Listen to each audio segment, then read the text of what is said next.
waaw damay donc sant yàlla bu baax di julli ci Yonent bi sallallahu alayhi wa sallam di leen nuyu yéen waa Saloum Info ci invitation bi nga xam ne ni moom ngeen ma defal pour mu waxtaan ci li nga xam ne mooy mbiru jamono ji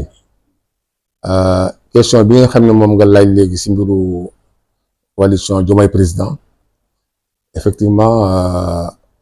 ñu tey jii ñu mun lay wax ne ñu ngi ci coalition Diomaye président ñun moo di ne maire yi nga xam ne ñoo nekk au niveau de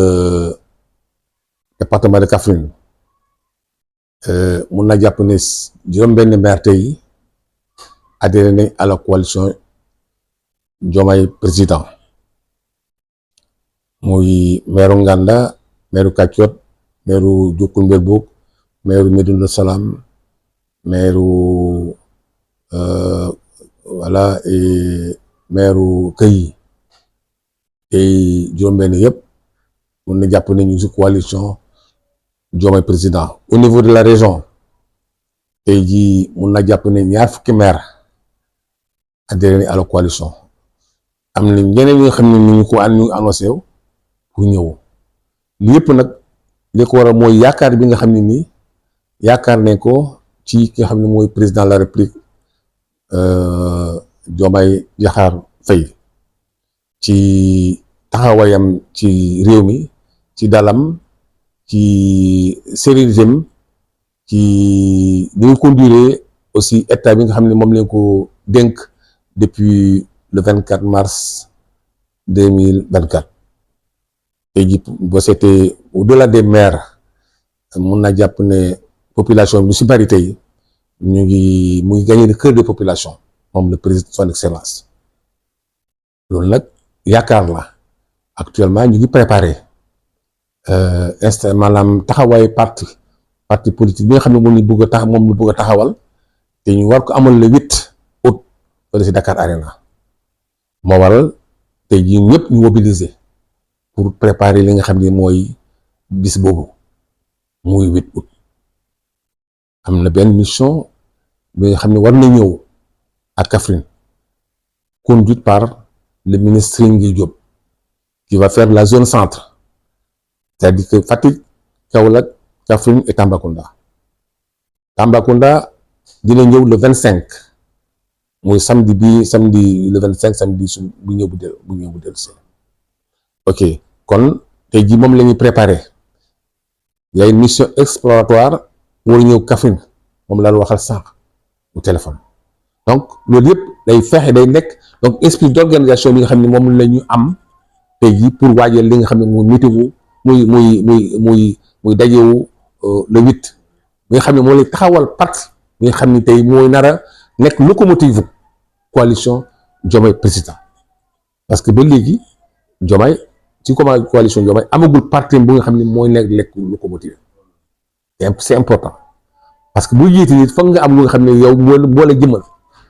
mooy sa parti boobu nag ñu ko war a taxawal le 8 août 2026 à Dakar Arena si parti bi lañ fas yéene bokk incha allah bi tey waxuma sax au niveau des maires mais l'ensemble population bi ñu bari tey ji contacté na leen te ils sont vraiment dans la dynamique de soutenir la création de ce parti politique donc loolu su lay nekk di liggéey et j'espère que incha allah bi le jour J muy le 8 août dañ def une très forte mobilisation au niveau de la région de Kaffrine pour aller appuyer accompagner le président dans la création de ce parti politique xamaguñ tur bi nag mais dans tous les cas de figure incha allah on y sera day taxaw bi si war bu wan président que région de Kaffrine du des gannaaw si jàppale bi nga xam ne moom la fas yéene jàppale ko pour mu am dëgër laay mun a téye état bi mun a téye réew mi comme ni mu ko war a téye loolu daal mooy nekk li nga xam ne mooy li nëngatu ci coalition bi. ñu waxtaan ñëpp man fii au niveau de la commune de Nganda très sincèrement am na adhésion mag ci population bi koo si wax ñu ne kooku di wax dëgg am na si moom yaakaar koo si wax ne Diomaye mun am na si moom yaakaar loolu wax mu déet man li ma wax yëpp koo si waxal mu ne wax dëgg yàlla Diomaye am na sama yaakaar te fas yéene accompagner man en tant que maire ñu ànd ak ñi nga xam ne ñoom lañ fekk ñëpp ànd bokk dem si jàppale Diomaye si nga xam ne mooy objectif am. kilifa la mooy tey mooy président de la République dajale maire yëpp mooy jour bu njëkk bi. Je crois que c'était jeudi ba passé, je ne me rappelle plus la date, le 2 juillet, grande rencontre avec tous les maires du Sénégal. Il faut décliner li nga xam ne moo doon vision acte 4 bi parce que acte 4 bi c'est liggéey mu si liggéey parce que mooy nar a mat mooy le pôle territoire nga xam noonu lañ nar a créer et c'est important yooyu yëpp nag waxtaan nañ si joxe nañ si maire yi jël parole joxe nañ seen point de vue moom tamit joxe nañ seen point de vue am te yaakaar naa ne d'ici peu maa ngi lire démb day tey xaw ma conseil des ministres que dañ bëgg finaliser d'ici fin du mois d'août les conclusions de l'acte 4. Donc ça veut dire que très vite l'acte 4 va prendre forme. Li si des moo di ne ba nga xamee jógee ne foofu le lendemain il a reçu maintenant les maires ñi nga xam ne ñooy mbokk ci coalition. Nous étions au nombre de 306 maires au niveau du palais ñëpp taxaw pour jàppale ko 306 yëpp unanimement accepté jàppale ko accompagner ko ci li nga xam ne moom mission bi nga xam ne moom la ko réew mi dénk muy la mission de présidence de la République. Loolu moo doon le lendemain du 3 le lendemain du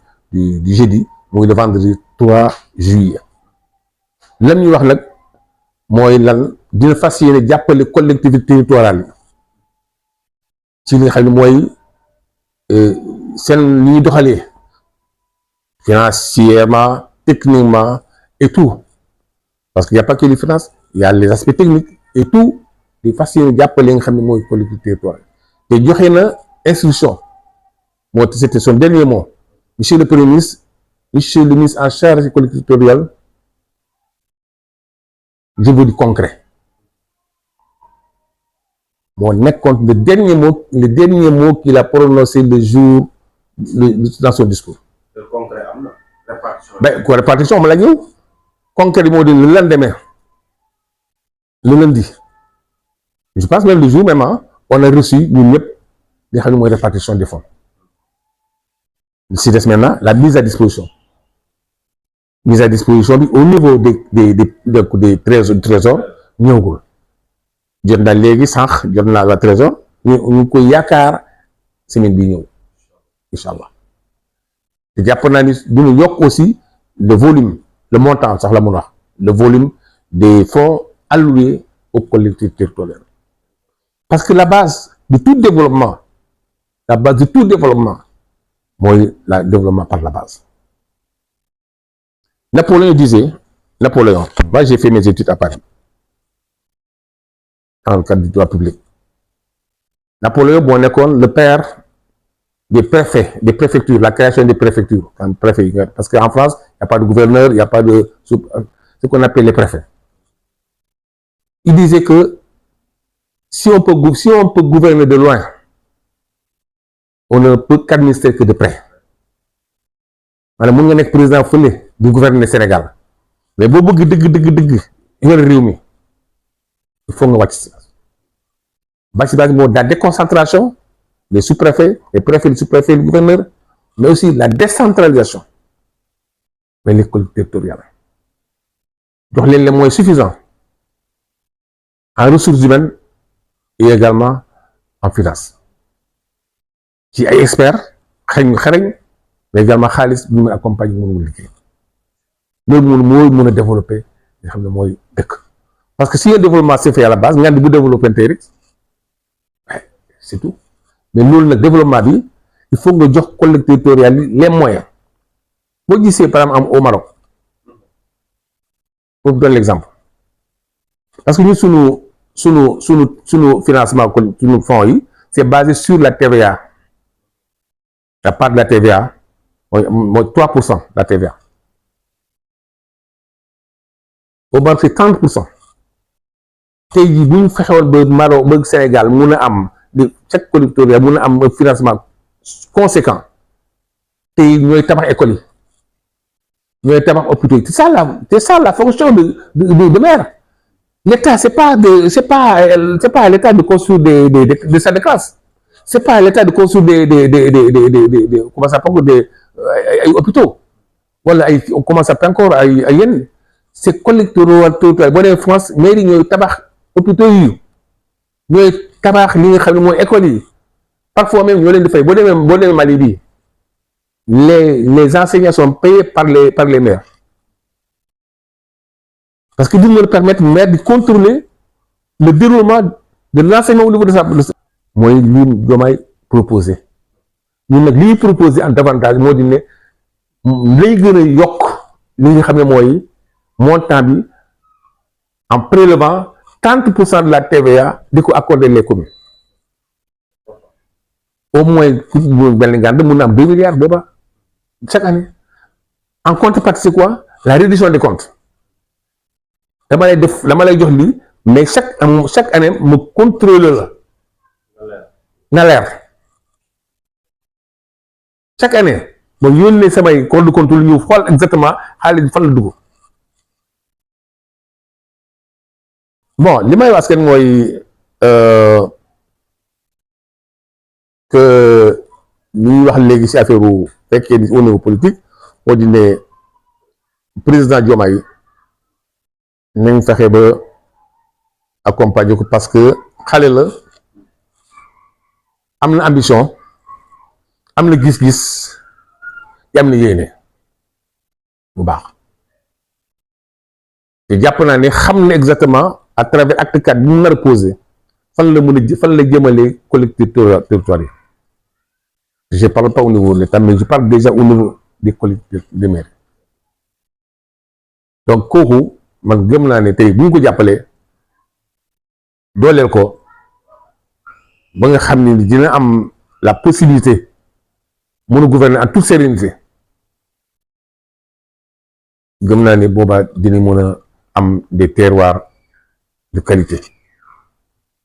Donc j'en appelle à toute la population. En tout cas, en commencer par moi-même, je me suis engagé pleinement avec mes amis, avec mes camarades, à le soutenir de toutes nos forces. Et j'engage aussi les maires. Déjà, ils sont collés à la coalition. Donc, ils sont engagés à le soutenir. Et j'espère que le 8, pardon, sera un rendez-vous.